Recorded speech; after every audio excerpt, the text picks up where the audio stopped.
If you had asked me 6 months ago what I thought of my marriage, I'd have answered like a guy fresh off a beach vacation, tan, relaxed, and blissfully unaware of the storm cloud about to gut my summer.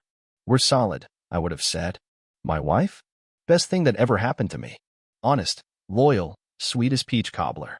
I wasn't just sipping the Kool-Aid. I was mixing it, selling it in gallon jugs, and giving out free samples to the neighbors. Her name was Erin. We met in college. She was the driven honors student with color-coded notes and a 5-year plan, and I was the guy who showed up to class with a hangover and a heart full of hope. Somehow, our opposite energies collided and sparked something lasting. At least, I thought it was lasting. We did the textbook life together. Marriage, mortgage, golden retriever, matching thermoses for weekend hikes. She even laughed at my jokes, either out of genuine amusement or marital obligation, I still don't know.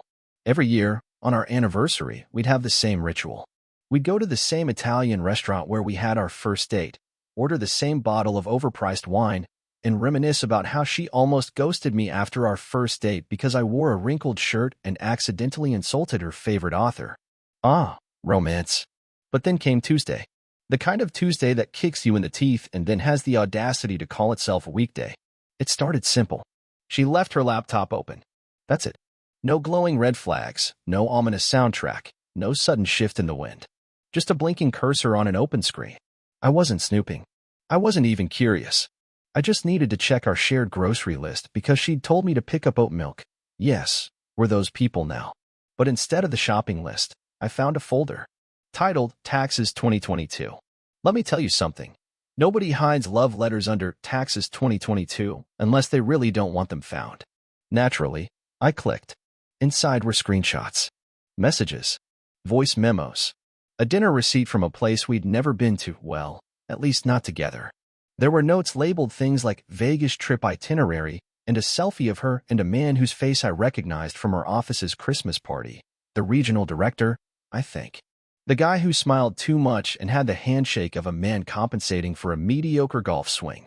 And that was the moment the record scratched. Not a full affair's worth of evidence. Not yet. But enough. Enough to turn my Tuesday into the start of a very different kind of week. I closed the laptop quietly.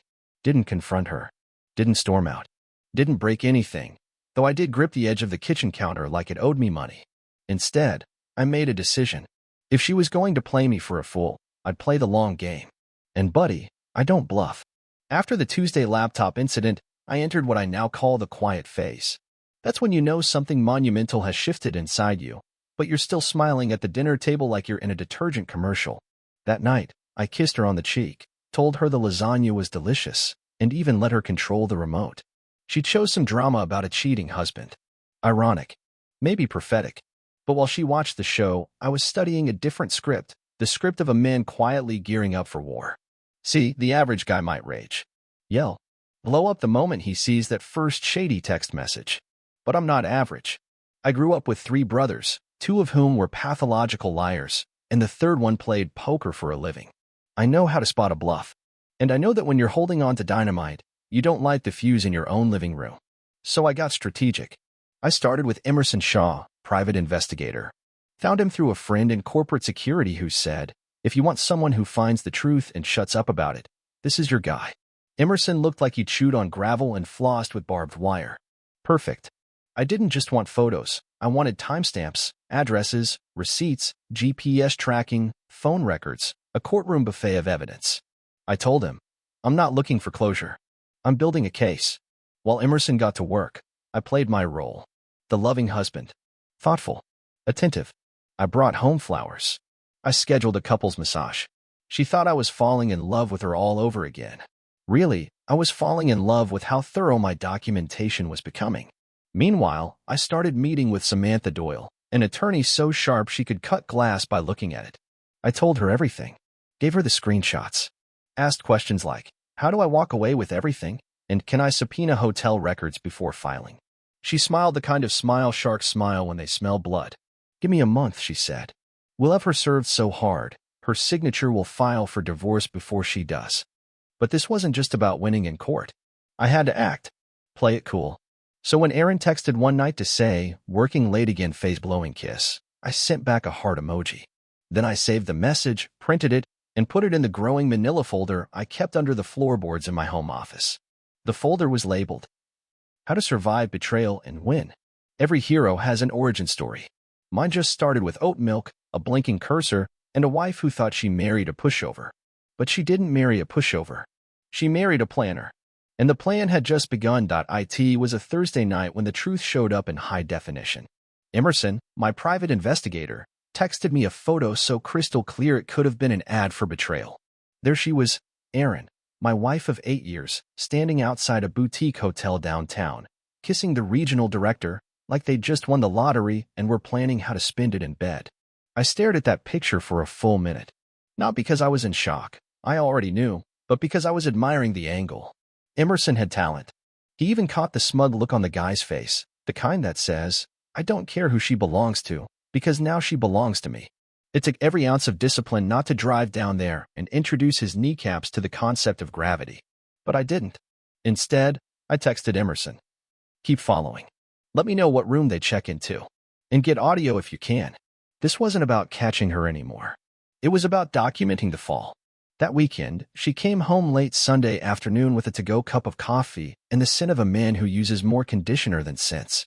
She kissed me on the forehead and said, Work retreat went longer than expected. You wouldn't believe how much we got done. Oh, I believed it. I just knew the work involved champagne, silence, and her pretending the ring on her finger was a birthmark. I nodded and smiled like a dad watching his toddler draw on the wall with crayons.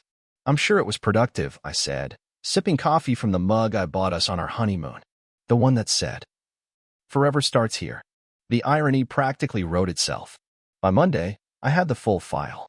Room number, security footage, credit card charges, a sweet little audio clip where my wife moaned a name that was definitely not mine, and a few voice notes where Mr. Regional Director called me that idiot she married. I spent that evening organizing documents with the precision of a librarian on Adderall. I'm talking date-stamped call logs, cross-referenced calendar entries, hotel receipts, digital backups, even a spreadsheet titled Operation Homewreck with tabs like a fair timeline, key lies, and legal leverage. Erin had no idea. She thought I was working late on some project for my job. And I was, except the job was quietly dismantling her fantasy life one piece at a time. Then came Tuesday. Exactly 1 week since I opened her laptop. I walked into our kitchen that morning, poured a bowl of cereal, and asked, Hey babe, remember that dinner with your mom this Saturday? Should I book the place? She blinked. Oh, yeah, about that. I was thinking maybe we should have a talk before then. Like, a serious talk. Here it was. The soft landing. The let's be mature about this moment she thought she could control. I tilted my head, spoon midair. Sure. About what? She hesitated. That moment where the lie is still warm in your throat, and you're not sure if it'll come out smooth or choke you. About us, she said. I nodded slowly. Great idea. And that's when I smiled. The kind of smile that says, You've been driving toward a cliff for miles, and I just cut the brakes. There's a unique kind of quiet that happens before a storm. Not the thundery, lightning-crack drama, no. The kind where the air is so still it feels like it's listening. That's the kind of quiet that filled our living room Tuesday night, as Erin sat across from me on the couch, legs crossed, eyes scanning for the right words. She was dressed casually, in that carefully unbothered way women wear when they're trying to look real. No makeup, just the faint trace of gloss. Hair tied up in a bun that screamed I'm serious, but soft. I knew the outfit well. She wore it when she wanted to seem vulnerable but in control. She was dressing for an emotional ambush. Before I say anything, she began, I just want you to know. I didn't plan for any of this. That's how you know it's going to be good. Nothing wholesome ever starts with I didn't plan for this. I nodded, kept my expression neutral, and gestured for her to continue, like a patient judge ready to hear a defendant explain why the vault exploded on accident. She sighed. I've been struggling. For a while. With us. Us. That vague pronoun couples use when they want to admit something's broken but don't want to say who swung the hammer. And I asked, I think, maybe we've grown apart, she continued, her voice hitting that faux fragile pitch that might have worked on me a month ago. You've been so busy lately. We don't really talk like we used to. And I found someone who made me feel seen again. There it was. The confession, dressed up in therapy words and soft edges. Grown apart. Feel seen. It was like a TED talk on how to blame your husband while sounding spiritual. I let her sit in it for a second. Let the silence swell between us. She thought she was steering this conversation. She had no idea she was walking into a trap I'd been laying for weeks. I see, I said finally. So who is he? Her eyes flickered. She hadn't expected that. Maybe she thought she'd keep it vague. Keep him in the shadows while she painted herself as the wounded romantic who accidentally tripped and fell into someone else's hotel bed. Just someone from work, she said. The regional director? I said, sipping my drink. Her face turned ghost white. She blinked once, twice. I could have let her speak, could have played dumb, but I was done pretending. I set my drink down, leaned forward, and opened the folder. She watched, puzzled, as I slid it across the coffee table like a magician revealing the final card. What's this? She asked, hesitating. Go ahead, I said. Let's take this talk to the next level. She opened the folder and began flipping through the contents. First the screenshots, then the photos. Her breath caught when she hit the hotel receipts. By the time she got to the time-stamped audio recordings, her hands were trembling. You went through my messages? She said, eyes narrowing with indignation. That's your takeaway? I asked, arching an eyebrow. Not the affair, not the lying, not the months of betrayal, but my privacy violation? She stood up. Paste. This is insane. This is obsessive. You've been spying on me. No, I said coolly. I've been gathering evidence. That stopped her. She turned slowly, eyes searching my face. Evidence for what? I reached behind me and grabbed the second folder, thicker, heavier. Inside it, divorce paperwork, a drafted motion for equitable asset division, evidence for marital misconduct, and a full accounting of shared financials with my preemptive claims laid out like a chessboard. I placed it gently next to her now shaking glass of wine. For court, I said. In case you thought this was going to be one of those mutual parting situations where we hug it out and split everything 50-50. Spoiler alert, it's not. She didn't speak, just stared down at the pages like they were burning through the table. I didn't plan for this, she repeated, quieter now. Well, I said, that makes one of us. She left the room eventually, not with the proud strut she likely envisioned when she rehearsed this talk in her head. No, she walked out hollow, silent, shaken, and I didn't follow. Instead, I sat there, alone, sipping my drink and listening to the clock tick in the hallway. I thought about all the times she said forever with that smile she used to wear, like she really meant it. And maybe, once she did. But somewhere between spreadsheets and secret hotel rooms, she traded our life for a fling that thought cologne and corporate rank could substitute for character. Too bad for her. I wasn't built to lose quietly. Over the next few days, I moved with purpose. My attorney filed the papers. My PI submitted a clean report to the court. Financial accounts were frozen, asset divisions were initiated, and I even removed her access to my business holdings. She tried calling me, then texting, then emailing long, teary apologies, most of which started with "I never meant to hurt you," and ended with "Can we meet to talk?" I didn't reply. She wanted to talk? She should have done that before she started scheduling team meetings in hotel suites. Because now the only conversation we'd be having was across a courtroom, and I'd be coming with receipts. There's something majestic about a courtroom. The way the oak panels shine under the sterile lights, the echo of shuffling paper, the quiet judgment in the judge's eyebrows. For some, it's intimidating.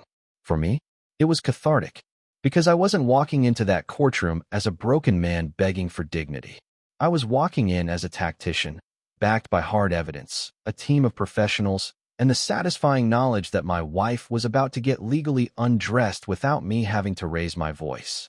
Across the aisle, Aaron sat next to her attorney, a young guy named Lyle who looked like he still used acne cream and called his mom every night. Aaron must have picked him because he looked soft. Maybe she figured the court would sympathize with her if she had a baby-faced mouthpiece instead of someone who actually knew what they were doing. My lawyer, Samantha Doyle, sat beside me in a slate gray suit and a face like concrete. She didn't do hand-holding. She did victories. I'd asked her once why she got into divorce law. Because I hate liars, she'd said. And divorce court is like a wildlife documentary on lying. I liked her immediately. The judge entered, and things got moving fast. Lyle opened with the usual pleasantries. claimed irreconcilable differences and suggested a fair division of assets since we both contributed to the marriage. I almost laughed. Contributed? Lady took a sledgehammer to the house and now wanted half the bricks. Samantha stood.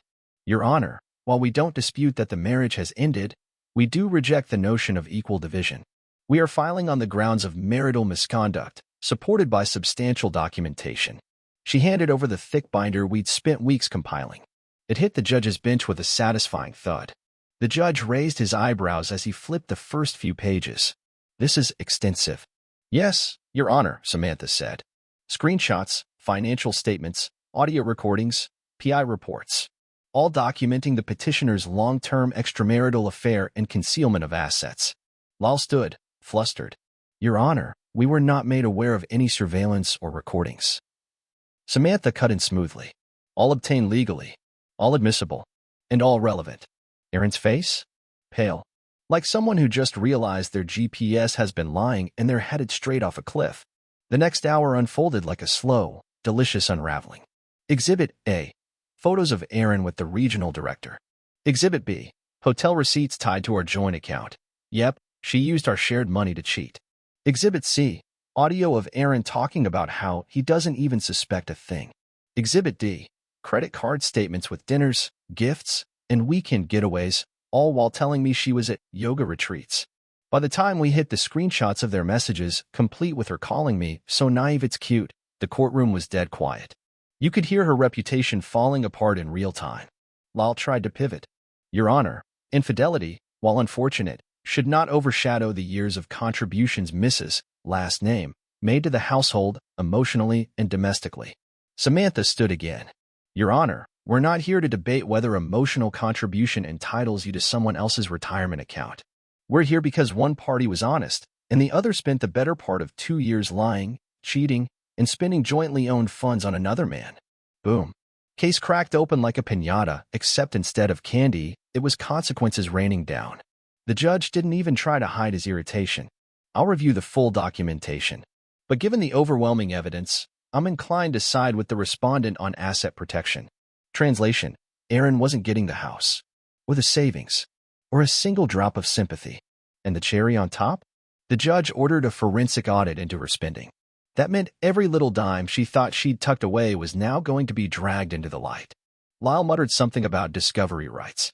Aaron stared into the middle distance, probably thinking about that boutique hotel and how much a single night of bad decisions was going to cost her. Court adjourned. I stood, buttoned my jacket, and made eye contact with Aaron for the first time that day.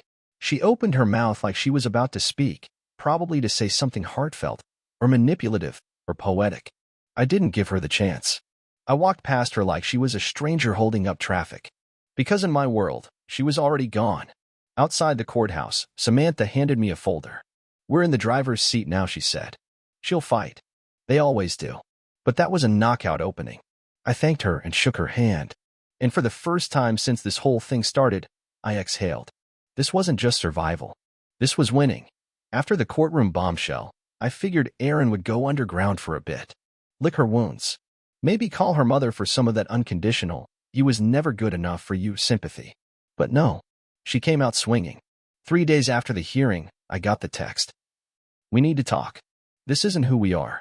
I stared at my phone like it had just insulted my intelligence. We hadn't been a thing since she decided candlelit hotel rooms with the regional director were more fulfilling than honesty. But sure, now she wanted a conversation. So I did what any composed, calculating man would do. I ignored it. Then came the emails. Long, rambling walls of text that started with, "I've been doing a lot of thinking," and ended with, "maybe we can start over." The middle parts were a greatest hits album of emotional gaslighting. You were always so distant, I just didn't know how to reach you. I never meant to fall for him, it just happened. What we had was real, I just lost sight of it. Reading them was like watching someone try to clean up a wine spill with a fork. Useless. Desperate. A little bit funny. She even tried nostalgia. Attached a photo from our trip to Lake Tahoe. Her caption? Remember this? We were so happy. Yeah, I remembered. I also remembered that she spent half that trip taking conference calls while I hiked solo. So I did what I'd grown very good at. I archived the email, forwarded it to Samantha, and moved on with my life. But the unraveling didn't stop there. First, her job caught wind of the affair. Turns out, fraternizing with subordinates was not just a minor oopsie in their HR handbook. It was a full-on fireable offense. Word was, she resigned before they could officially show her the door. And guess who else got the axe? Mr. Regional Director himself.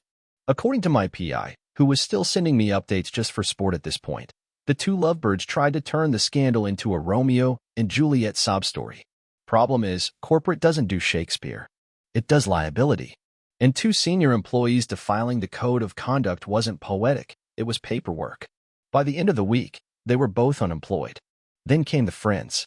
You know that scene in every heist movie where the guy gets caught and suddenly everyone's claiming they never really knew him? That's what happened to Erin.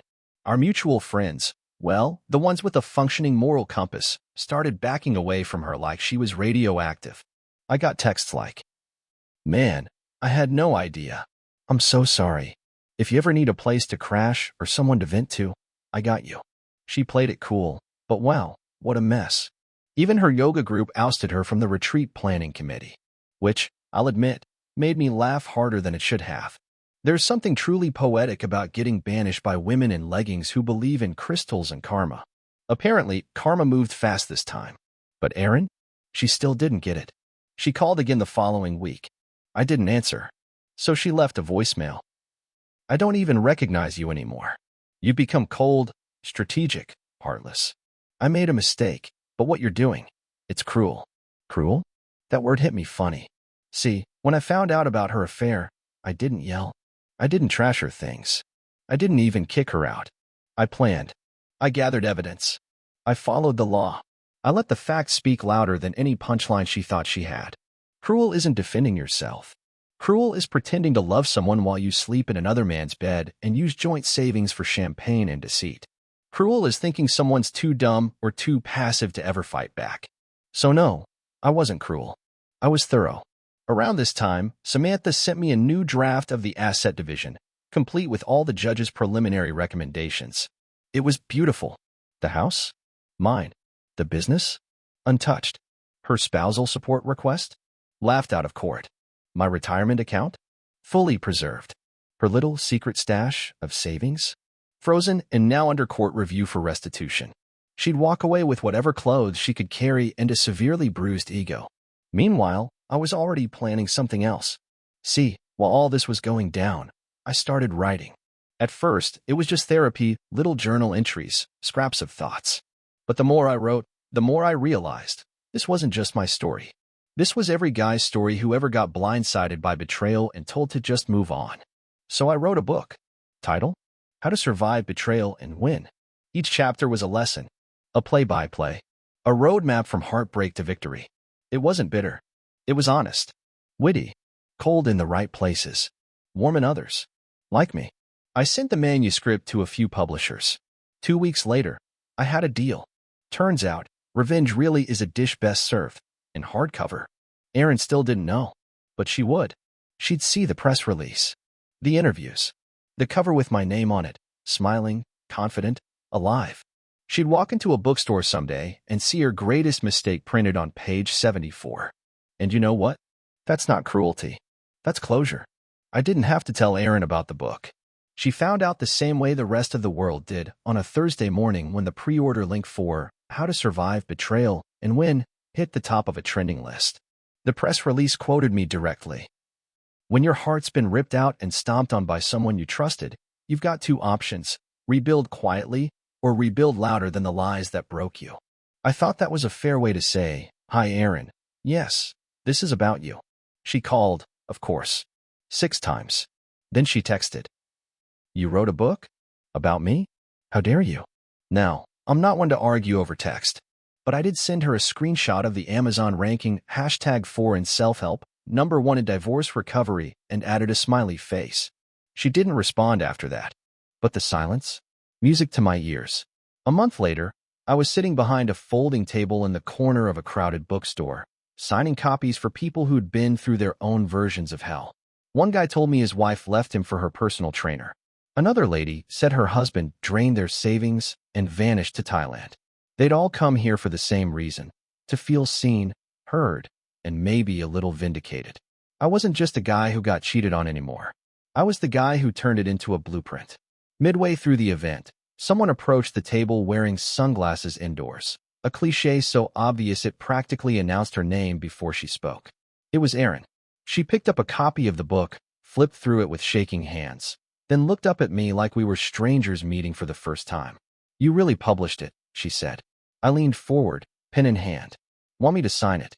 She said nothing, just dropped the book, turned, and walked out without buying it. Shame. I think Chapter 11 would have helped her. The divorce was finalized with a thud of the judge's gavel and not a shred of sympathy for her side. She got no alimony. The assets were split according to the original draft. My business? Untouchable. Her savings? Garnished to pay legal fees she racked up fighting a battle she couldn't win. But that's not what broke her. What broke her came later. It was the publicity. See, when the book hit its stride and interviews started rolling in, people started doing their math. Fans of the book started asking questions. A few even figured out who the woman in the story was. One eager sleuth matched up an old LinkedIn profile and photos with a quote I gave about her job at a boutique marketing firm. I didn't name her. I never needed to. The internet filled in the blanks, as it does. And suddenly, Erin found herself not just unemployed, but uninvited. Former colleagues avoided her. Her new job offers dried up. Invitations to networking events disappeared like her sense of accountability. The regional director? Last I heard, he moved out of state. Maybe out of shame. Maybe out of necessity. Either way, he ghosted her harder than she ghosted our marriage. And me? I was fine. Better than fine. The book went international. I got offered a podcast. A media deal. I even got invited to speak at a men's retreat where I taught a class called How to Spot a Lie While Tying Your Shoes. I didn't set out to destroy her, but I also wasn't going to roll over and play the role of the quiet, understanding, half-alive ex who just lets it go. People say revenge is a dish best served cold. That's wrong. Revenge is a dish best prepared. Meticulously. Quietly. Legally. With just enough seasoning that the person who betrayed you recognizes every bite. You don't yell. You don't break things. You don't beg. You document. You plan. You outlast. Because one day, they'll look at you and see not the man they left behind, but the man who used their betrayal as a ladder. A man who wins. And that's what I did. I won. I kept the title of the book, How to Survive Betrayal and Win. Not because it sounded flashy, but because it was the truth. I didn't just survive her betrayal. I turned it into a platform, a profit, a purpose, and most importantly, a warning. To anyone who thinks love is a game and loyalty is optional, just know, some of us play for keeps. And we keep everything.